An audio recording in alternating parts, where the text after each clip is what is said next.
بسم اللہ الرحمن الرحیم۔ السلام علیکم۔ فنڈا ٹی وی کی اس دنیا میں آپ کی ہوسٹ آپ کو کہتی ہوں خوش آمدید۔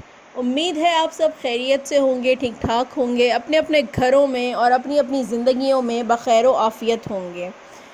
اگر آپ ہمارے چینل پر نیو آئے ہیں تو میں آپ کو کہتی ہوں خوش آمدید۔ ہمارے چینل پر آنے کے لیے، ہماری اس ویڈیو کو دیکھنے کے لیے آپ کا بے حد شکریہ۔ ہمیں امید ہے آپ کو ہماری یہ ویڈیو اچھی لگے گی، اور اگر آپ کو ہماری یہ ویڈیو اچھی لگے اسے لاسٹ تک دیکھیے گا۔ اچھی لگنے کی صورت میں اسے لائک اور اپنے دوستوں کے ساتھ ضرور شیئر کیجیے گا، اور ساتھ ہی ساتھ ہماری اس طرح کی مزید ویڈیوز دیکھنے کے لیے آپ کو کرنا ہوگا ہمارے چینل کو سبسکرائب، اور ساتھ ہی ساتھ اس بیل آئیکن کو بھی پریس کر دیجئے تاکہ ہماری آئندہ ویڈیوز کے بارے میں آپ کو نوٹیفیکیشنز مل سکیں۔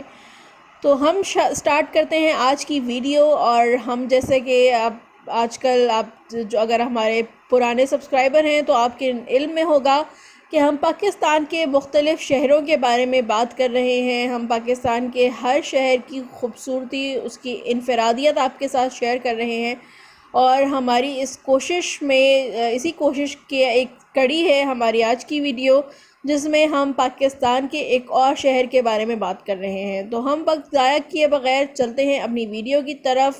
ویڈیو کو لاسٹ تک ضرور دیکھیے گا۔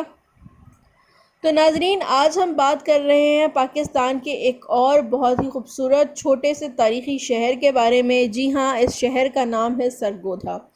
سرگودھا کے نام کے حوالے سے بہت ساری تھیوریز ہیں، بہت سارے اس کے بارے میں کہا جاتا ہے کہ یہ سنسکرت زبان کا لفظ ہے، سنسکرت زبان کا یہ لفظ ہے، اور اس کے معنی ہے ایک جنت کا ایک گھر، اور ساتھ ہی ساتھ جو ہے اس کے جو اس کا نام ہے وہ سرگودھا جو مشہور ہے، اس کے معنی ہے، سر کے معنی ایک تالاب کے ہیں، اور گودھا وہاں کا ایک سادھو تھا۔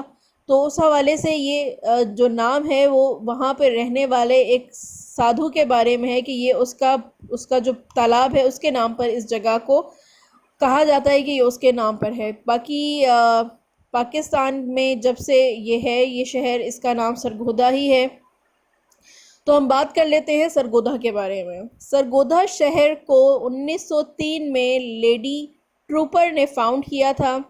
یہ جگہ 1940 تک ڈسٹرکٹ ہیڈ کوارٹر کی حیثیت رکھتی تھی۔ اس کے بعد سرگودھا کو 1960 میں ڈویژنل ہیڈ کوارٹر بھی بنا دیا گیا تھا۔ یہ اس وقت اس خطے کے پلان سٹیز جو کہ جن کی بھرپور پلاننگ کے ساتھ جن شہروں کو آباد کیا گیا تھا، یہ ان چند شہروں میں سے ایک ہے جو کہ اس وقت خطہ پاکستان میں آتے ہیں۔ پھر اس کے بعد یہاں پر جو ہے یہ جو شہر ہے، سرگودھا کا جو شہر ہے، یہ فیصل آباد جو کہ پاکستان کا ٹیکسٹائل انڈسٹری کا ہب مانا جاتا ہے، وہاں سے 1 گھنٹے 33 منٹ کی دوری پر واقع ہے۔ سرگودھا کا کلچر ٹپیکل پنجابی کلچر ہے، اور یہاں کے لوگ بہت امن پسند ہیں۔ اس کے ساتھ ساتھ یہاں پر رہنے والی میجورٹی مسلمانوں کی ہے۔ دوسرے نمبر پر یہاں پر کرسچنز آباد ہیں، اور تھرڈ نمبر پر جو مائنورٹی یہاں پر آباد ہے وہ ہے ہندو۔ لیکن چونکہ یہاں کے لوگ بہت پرامن ہیں، اس لیے اب پاکستان بننے سے اب تک کی تاریخ میں یہاں پر کوئی ایسا قابل ذکر واقعہ نہیں ہوا جس سے یہاں پر فرقہ واریت کے یا مذاہب کے نام پر کسی قسم کی جنگ و جدل کے بارے میں کوئی اطلاعات ہوں۔ بہت پرامن طریقے سے یہ شہری اپنی زندگیاں اس شہر میں گزار رہے ہیں۔ پھر اس کے بعد ہم بات کر لیتے ہیں اس کی اسٹریٹجک اور جغرافک لوکیشن کے بارے میں۔ تو یہ کہا جاتا ہے، یہ مانا جاتا ہے کہ سرگودھا جو ہے ایک بہت ہی بہترین اسٹریٹجک لوکیشن پر واقع ہے، اور اس کی ہی بنیادی وجہ، اس اسٹریٹجک لوکیشن کی وجہ سے ہی پاکستان ایئر فورس کی سب سے بڑی ایئر بیس جو ہے اسی شہر میں واقع ہے، جو کہ مشہور کرانہ پہاڑیوں کے بیچ واقع ہے، اور جو پہاڑیاں اس شہر کو دشمن کے ہوائی حملوں سے محفوظ رکھتی ہیں۔ پھر ساتھ ہی ساتھ اس شہر کے بارے میں امریکن انٹیلیجنس ایجنسی CIA کی رپورٹس میں بھی کافی حد تک تذکرہ کیے گئے ہیں، جس میں ان کا ماننا یہ ہے کہ پاکستان نے اپنے نیوکلیئر ویپنز جو ہیں وہ یہیں پر ایک سینٹرلائز سیکیورٹی کے انڈر رکھے ہوئے ہیں۔ پھر اگر ہم بات کر لیں برٹش دور کی، تو اس وقت بھی اس جگہ کی اسٹریٹجک امپورٹنس اور اس جگہ کی اسٹریٹجک لوکیشن کی وجہ سے یہاں پر ایک ایئرپورٹ بھی تعمیر کیا گیا تھا، جو کہ یہاں پہ خاصا جو ہے نا اس جگہ کی لوکیشن کی وجہ سے یہاں کی ضرورت بن گیا تھا۔ پھر اگر ہم بات کریں یہاں کے لوگوں کی عادات کے بارے میں، تو یہاں کے لوگ پنجاب کلچر کے مطابق فوڈ کے بہت زیادہ شوقین ہیں، خوش خوراک ہیں، اور یہاں پر بہت سارے ہوٹلز ہیں، ریسٹورنٹس ہیں، جہاں پر اپنی اور فیملیز کے ساتھ، اپنے دوستوں کے ساتھ جا کر فوڈ انجوائے کرتے ہیں۔ یہاں کے مشہور ریسٹورنٹس میں کرانہ بار ریسٹورنٹ ہے، اور اس کے ساتھ ساتھ یہاں کا جو ہب ہے، فوڈ ہب ہے، وہ خیام چوک پر واقع ہے، جہاں کے سموسے اور پکوڑے خاص طور پر بہت مشہور ہیں۔ ایک اور ٹرینڈ جو کہ سرگودا کے لوگوں میں پایا جاتا ہے وہ یہ ہے کہ وہ نارملی ریگولر ریسٹورنٹس پر تو جاتے ہی ہیں، لیکن اس کے علاوہ وہ ٹرک ڈرائیور ہوٹلز کی بھی بہت زیادہ شوقین ہیں، اور ان ٹرک ڈرائیور ہوٹلز جو کہ شہر سے دوری پر واقع ہوتے ہیں، ہائی ویز پر واقع ہوتے ہیں، وہاں جا کر وہاں کے لذیذ کھانوں کا لطف اٹھاتے ہیں یہاں کے لوگ۔ یہ ٹرینڈ خاص طور پر سرگودا کے لوگوں میں بے حد پایا جاتا ہے۔ پھر اگر ہم بات کر لیں، یہاں سے تھوڑا سا آگے ہم چلتے ہیں،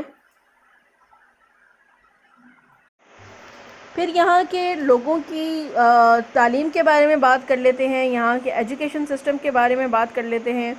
تو یہاں پر بہت اچھی صورتحال ہے تعلیم کے حوالے سے۔ یہاں پہ زیادہ تر جو لوگ یہاں پر دیہات میں رہائش پذیر ہیں، وہاں پر بھی اتنا شعور موجود ہے کہ وہاں پہ یہ لوگ اپنے بچوں کو تعلیم دلواتے ہیں، اور وہاں اپنے بچوں کو شہر میں جو کہ گاؤں سے فاصلے پر واقع ہے ان سکولز اور کالجز میں بھی بھیجتے ہیں، جو کہ تقریباً ایک عام اندازے کے مطابق 2 سے 3 کلومیٹر دوری پر واقع ہونے کے باوجود جو ہے بچوں کو اسکول بھیجا جاتا ہے، کالجز بھیجا جاتا ہے۔ اس کے علاوہ یہاں پر ایک گورنمنٹ یونیورسٹی بھی ہے، جو کہ یونیورسٹی آف سرگودا کے نام سے جانی جاتی ہے۔ پھر ساتھ ہی ساتھ یہاں پہ سرگودا میڈیکل کالج ہے، جو کہ 99.9% رزلٹ دے چکا ہے اپنے قیام کے 3 سال کے دوران، اور اپنے معیار تعلیم کی وجہ سے پنجاب کا 4تھ میڈیکل انسٹیٹیوٹ ہے، اور پاکستان کا 7واں بڑا میڈیکل انسٹیٹیوٹ مانا جاتا ہے۔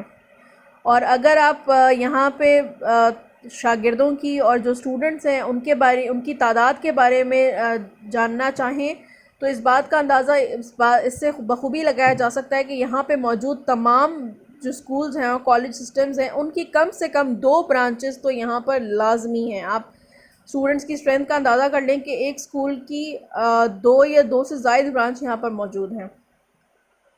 پھر اس کے بعد یہاں کے لوگوں کے بارے میں بات کرتے ہیں، تو بہت محب وطن پاکستانی ہیں، بہت زیادہ سپورٹ کرتے ہیں پاکستانی آرمی کو، پاکستانی ایئر فورس کو۔ 1965 کی اور 1971 کی جنگوں میں بہت زیادہ کنٹریبیوشن ہے یہاں کے لوگوں کی، اور یہ اپنی بہت زیادہ تعاون اور رسپیکٹ کا مظاہرہ کرتے ہیں پاکستان آرمی اور پاکستان ایئر فورس اور پاکستانی افواج کے لیے۔ اس کے علاوہ سرگودا کی جو مشہوری ہے، جو سرگودا اپنی جو پروڈکشن ہے اس کے لیے جو مشہور ہے، اس میں یہاں کے کنوں دنیا نہ صرف پاکستان بھر میں بلکہ دنیا بھر میں بہت زیادہ مشہور ہیں۔ اس حوالے سے یہاں پہ سرگودا کو پاکستان کا کیلیفورنیا کہا جاتا ہے، کیونکہ یہاں کا جو کنو ہے وہ پوری دنیا میں بہت زیادہ مشہور ہے، اور یہ پاکستان کی اکانومی کے لیے جو ہے بہت زیادہ زر مبادلہ کما رہا ہے۔ پھر یہاں پہ آبپاشی کے لیے ایک ندی بھی موجود ہے، ایک ندی موجود ہے، کنال موجود ہے، جو کہ یہاں کی دریائے جہلم سے آ رہی ہے اور یہاں کی آبپاشی کا ذریعہ ہے۔ پھر سرگودا جو ہے یہاں کی ایک مین ٹیکسٹائل مل سلطان ٹیکسٹائل مل ہے، جو کہ یہاں پہ غریب عوام کی انکم کا ایک میجر سورس ہے۔ ساتھ ہی ساتھ یہاں پہ رائس پروسیسنگ، چاول کی پروسیسنگ پلانٹس ہیں، جوس فیکٹریز ہیں، جو کہ یہاں کے لوگوں کو جو ہے امپلائمنٹ اپرچونیٹیز دے رہی ہیں، ان کے روزگار کا سبب ہیں۔ پھر سرگودا کے کلچر کے بارے میں اگر بات کریں، تو یہ کلچر جو ہے ان کا اربن اور رورل کلچر، دیہی اور شہری امتزاج رکھتا ہے۔ یہاں پر آپ کو شہری کلچر بھی نظر آئے گا، رورل کلچر بھی نظر آئے گا۔ ٹپکلی پنجاب کلچر ہے، جس میں لوگ جو ہے اپنے قدامت پسندی پر بھی موجود ہیں، اور ساتھ ہی ساتھ نیو ٹیکنالوجی سے اپنی زندگیوں کو آسان بھی بنا رہے ہیں، ماڈرنائز بھی ہیں اور قدرے قدامت پسند بھی ہیں۔ پھر اس کے علاوہ یہاں پہ لٹریسی ریٹ جو ہے وہ بہت زیادہ ہائی ہے، ساتھ ہی ساتھ یہاں کے لوگ اپنے ووٹ دینے کے حق کو لازمی استعمال کرتے ہیں۔ یہاں پر ڈسٹرکٹ سرگودا کی ٹوٹل 12 سیٹس ہیں جو کہ پنجاب کی پروونشل اسمبلی کے لیے ہیں، اور ساتھ ہی ساتھ نیشنل اسمبلی کے لیے ان کی 6 سیٹس ہیں۔ ٹوٹل 18 سیٹوں پر یہاں پر انتخابات ہوتے ہیں، اور اس انتخابات کے لیے یہاں کے لوگ بھرپور حصہ لیتے ہیں وہاں پہ، اور اپنے لیے بہترین اور تعلیم یافتہ، ایماندار اور اچھے کیریکٹر کے لوگ چنتے ہیں، جو کہ یہاں پہ رہنے والے لوگوں کے مسائل کے بارے میں نہ صرف جانتے ہیں بلکہ ان کو حل کرنے میں بھی گہری دلچسپی رکھتے ہیں۔ تو اگر ہم یہاں پہ بات کر لیں سرگودا کے میلوں کے حوالے سے، تو سرگودا جو ہے، سرگودا کی ایک اور وجہ شہرت یہاں پہ منعقد ہونے والا سالانہ میلہ مویشیاں بھی ہے۔ یہ اتنا مشہور ہے کہ یہاں پر جس اسٹیڈیم میں یہ میلہ لگتا ہے، اس اسٹیڈیم کو ہی میلہ مویشیاں گراؤنڈ کے نام سے جانا جاتا ہے۔ یہاں پہ اسپورٹس میں کبڈی اور کرکٹ مین اسپورٹس ہیں جو کھیلے جاتے ہیں۔ کبڈی کے مشہور کھلاڑی ملک محمد احمد حیات لمبردار یہاں کے انٹرنیشنل لیول کے پلیئر ہیں۔ کرکٹ میں محمد حفیظ کا تعلق سرگودا سے ہے، جو کہ Pakistan cricket team T20 team کے اور پاکستان ٹیم کے کیپٹن بھی رہ چکے ہیں۔ پھر آج کل پاکستانی ٹیم کے فاسٹ بالر اعزاز چیمہ جو ہے، ان کا تعلق بھی سرگودا سے ہے، اور رانا نوید الحسن جو کہ پاکستانی کھلاڑی رہ چکے ہیں، ان کا تعلق بھی سرگودا سے ہی ہے۔ تو ناظرین، یہ تھی ہماری آج کی چھوٹی سی ویڈیو جس میں ہم نے آپ سے سرگودا کے بارے میں کچھ معلومات شیئر کی ہیں۔ امید ہے آپ کو ہماری یہ کوشش پسند آئی ہوگی، اور اگر آپ کو ہماری یہ ویڈیو اچھی لگی ہو تو اسے اپنے دوستوں کے ساتھ ضرور شیئر کیجیے گا، اسے لائک کیجیے گا، اور ہمارے چینل کو سبسکرائب کر لیں تاکہ ہماری آئندہ آنے والی ویڈیوز کے بارے میں بھی آپ کو نوٹیفیکیشن مل سکے۔ اگلی ویڈیو میں آپ سے ملاقات ہونے تک میں آپ سے چاہوں گی اجازت۔ اپنا بہت سارا خیال رکھیے گا۔ اللہ حافظ۔